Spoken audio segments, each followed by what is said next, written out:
At a wedding we attended, my wife danced with her male best friend all night while ignoring me. When someone asked if she was married, she said, "Not really. It doesn't count when he's boring." They laughed. I just watched. The next morning, she woke up alone.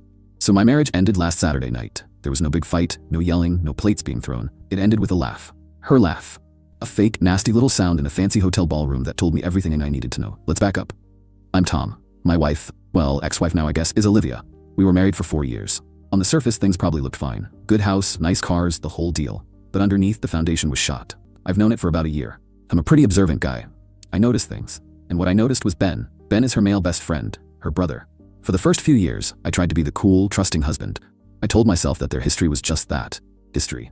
But in the last year, after we got married, something changed in her. The sense of entitlement grew, and her respect for me seemed to shrink in direct proportion. The red flags went from small, fluttering things in the distance to giant, flapping banners right in my face. It was the constant texting. The phone angled away from me whenever he messaged. It was the way she'd bring him up in every conversation, comparing my choices to what Ben would have done. The moment I knew I had to start planning my exit was about 8 months ago. We were planning a trip for our anniversary. I had spent weeks researching a quiet cabin in the mountains, the kind of peaceful getaway I knew we both used to love. When I showed her the pictures, she seemed underwhelmed. The next day, she came to me with a new plan. Ben was saying we should go to that new resort on the coast instead. It's supposed to be amazing. It wasn't a suggestion. It was a decision she had already made with him. My plans were irrelevant. We went to the resort. I spent 4 days watching her text him pictures of the view. That's when I realized I wasn't being a cool husband. I was being a placeholder, a provider, the boring, reliable infrastructure for the exciting life she was living with other people. So I stopped being a doormat. I just did it quietly. I'm not the type to make big dramatic scenes. That's her arena. I'm a planner. I started making preparations. The first call was to a lawyer, a sharp guy my friend recommended. I had a 90-minute consultation just to understand my rights and liabilities. The house was in my name, bought and paid for before I met her. That was the most important thing. He advised me on how to protect my other assets. The next day, I started moving my money. I opened a new set of bank accounts at a different bank. I began diverting most of my income there, leaving just enough in our shared accounts to keep up appearances. I was building an escape route, brick by brick. I knew I was going to need it. I just didn't know when. The wedding last Saturday was the final straw. It was for her friend from college. A huge, expensive party. Olivia was in heaven. She loves a crowd, an audience. She had bought a new dress for the occasion, one that she casually mentioned was a bit pricey, and put on our joint card. She spent the entire night attached to Ben's arm, laughing loudly, making a spectacle of themselves on the dance floor. She basically ignored me, and I let her. I wasn't there to fight for her attention. I was there to observe, to gather the final pieces of data I needed. I had a feeling the night was going to be important. Around 10, I was standing near the bar, talking to the groom's uncle. She was with Ben and a few other people I didn't know. I saw some woman point at Olivia's wedding ring and ask if she and Ben were married. Instead of just saying no and pointing to her actual husband standing 20 feet away, Olivia put on a show. She laughed this high, fake laugh and said, "Oh, I'm married, but not to Ben, unfortunately." Then she leaned in, all conspiratorial, and said, "Not really anyway. It doesn't count when he's boring." The group laughed, a polite but definitely condescending laugh. And that was it. No anger, no big explosion in my chest. Just a quiet, cold feeling of absolute certainty. It was the confirmation I had been waiting for. This wasn't a marriage, it was a joke, and I was the punchline. I didn't say a word. I just gave her a little nod from across the room, a nod that she probably interpreted as me being attentive. But it wasn't. It was a nod of acknowledgement, a final message received. I turned around, walked out of that ballroom without looking back, and went up to our hotel room. The party was over. My marriage was over. It was time to execute the plan. Update 1. The first thing I did in that hotel room was take off my wedding ring. I set it on the dresser and just looked at it for a minute. It felt like taking off a costume. Then I packed my bag. Every movement was calm, deliberate. I wasn't acting on emotion. I was following a procedure I had been mentally rehearsing for months. I was a man executing a plan, nothing more. I checked out of the hotel, got my car, and drove home. No music, just silence. The 40-minute drive was the most peaceful I had felt in a long time. The mental weight of pretending, of swallowing the constant low-grade disrespect, was finally gone. I got to the house around 11:30. My house. The first thing on my checklist was to secure the property. I walked straight to the smart home control panel in the kitchen. I went into the user settings and found her profile. 2 clicks. Deleted.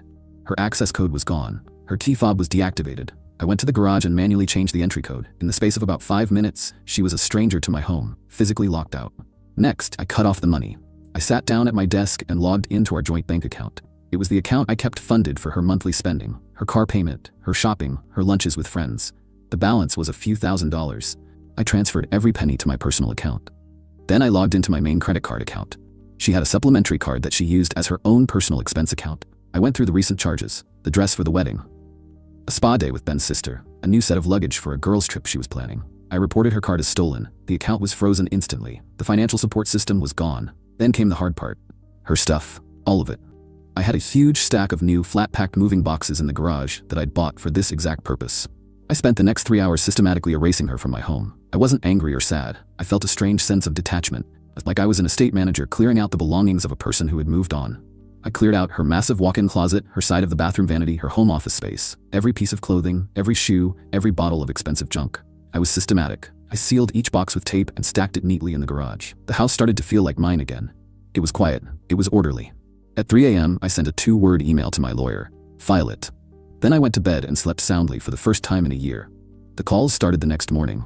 First, a cheerful, oblivious one from the hotel. She thought I'd left for work. An hour later, an angry, confused one. Her card was declined when she tried to pay for her and Ben's room service breakfast. An hour after that, pure panic. She was on the front porch and her key wasn't working. I decided to answer that one.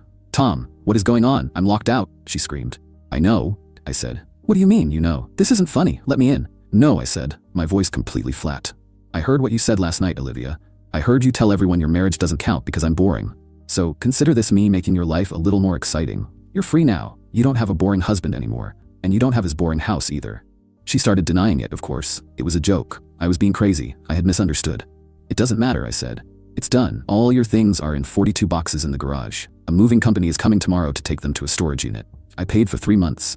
I'll text you the info when it's done. The bank account is empty. The credit card is canceled. The divorce papers will be served on Monday. We're finished."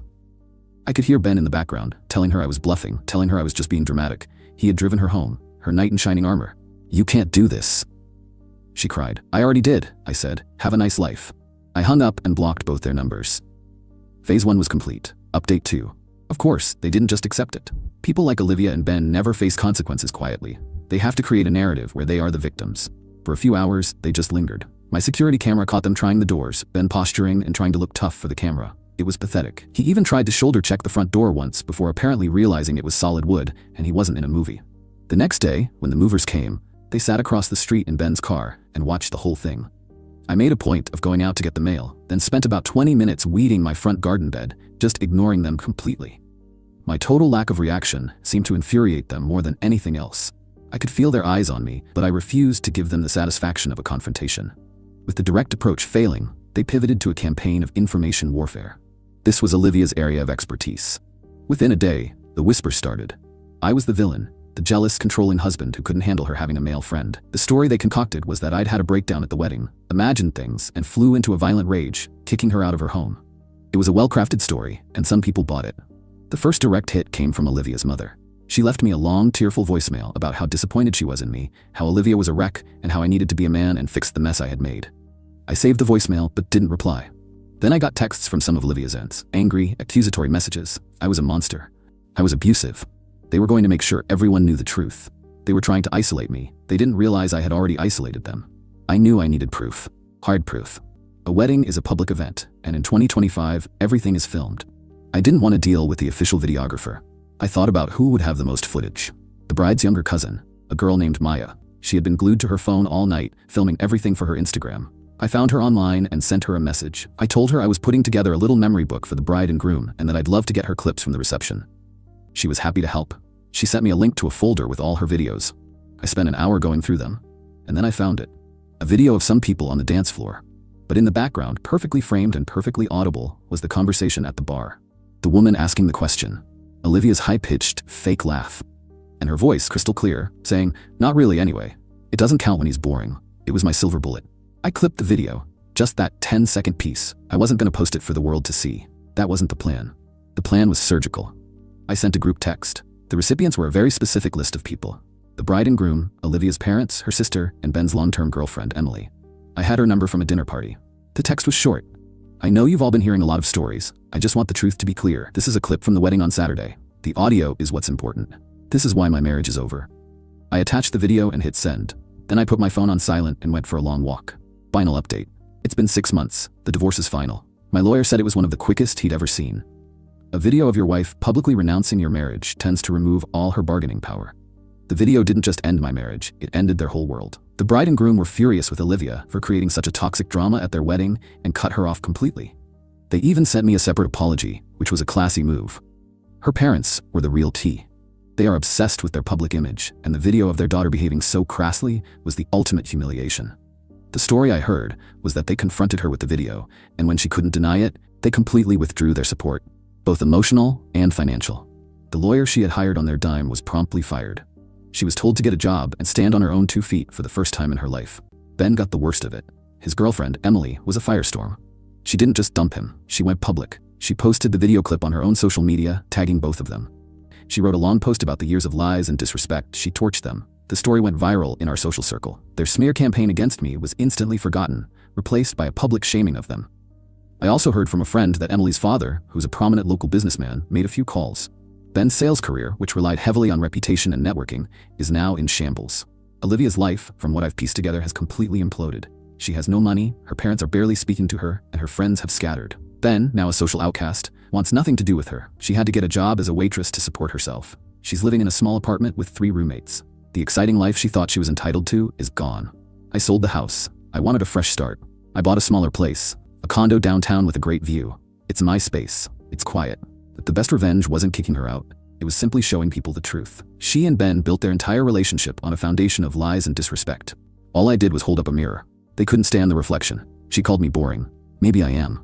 But my life is stable. It's honest. It's peaceful. Her life, the one she chose, is a chaotic mess. She woke up alone in that hotel room, but the truth is, she'd been alone in our marriage for a long time. I just finally made it official.